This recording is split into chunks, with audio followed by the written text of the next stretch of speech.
दुनिया में हर कोई सफल होना चाहता है। जिसके पास कम धन है वो अधिक धन चाहता है। जिस व्यक्ति के पास ज्ञान की कमी है वो चाहता है कि मैं बुद्धिमान बन जाऊं। जो बैरागी है वो भी चाहता है कि मैं अपनी तपस्या से भगवान को प्रसन्न कर सकूं। इस तरह दुनिया भर में सभी लोगों की सफलता से जुड़ी अपनी अपनी इच्छाएं और कामनाएं हैं, लेकिन फिर भी हर व्यक्ति अपने जीवन में सफल क्यों नहीं हो पाता है? इसका क्या कारण है? एक व्यक्ति सफलता के सपने तो बहुत देखता है, लेकिन उस सपने को साकार करने की क्षमता अपेक्षाकृत हम लोगों में ही होती है। सफलता उन्हीं को मिलती है जिनके पैर जमीन पर होते हैं। यानी सफल होने का पहला नियम है व्यक्ति को अपनी वास्तविकता से हमेशा अवगत रहना चाहिए। हर व्यक्ति को पता होना चाहिए कि वह वास्तव में क्या है, आज उसके पास कितनी ताकत है और उसे जीवन में क्या प्राप्त करना है।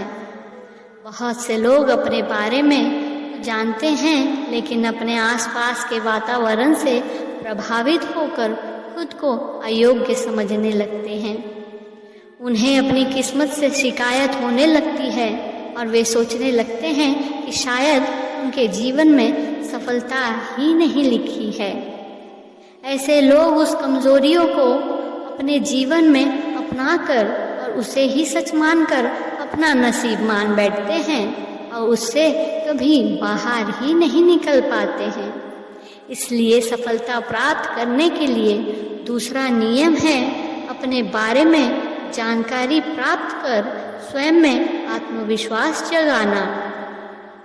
अब आपके मन में प्रश्न उठता होगा कि स्वयं को कैसे जाने। सवाल मुश्किल है, लेकिन उतना मुश्किल नहीं जितना हम सोचते हैं। जीवन में कई ऐसे पल आते हैं जब हम खुद को मुसीबत से घिरे हुए पाते हैं। इन क्षणों में समाधान दिखाई देना तो दूर की बात है, शांति भी नहीं दिखाई पड़ती है। और यही समय है खुद को पहचानने का।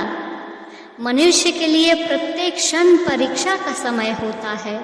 मनुष्य के भीतर की शक्तियाँ की पहचान कराने के लिए ही मुसीबतें आती हैं।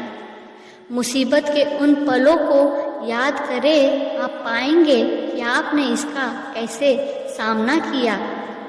हर पल भारी था, लेकिन आप इससे उभर गए।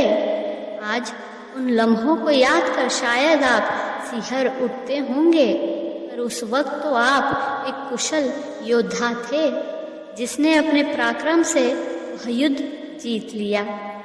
वास्तव में मुसीबतें एक शेर की तरह होती है जिसकी पूंछ में समाधान लटका होता है, लेकिन हम शेर की दहाड़ से ही इतने आतंकित हो जाते हैं कि समाधान की तरफ हमारा ध्यान ही नहीं जाता। लेकिन धीरे से जब हम यह सोचें कि अगर हम जीवित हैं, उसके पीछे कुछ ना कुछ कारण ज़रूर है।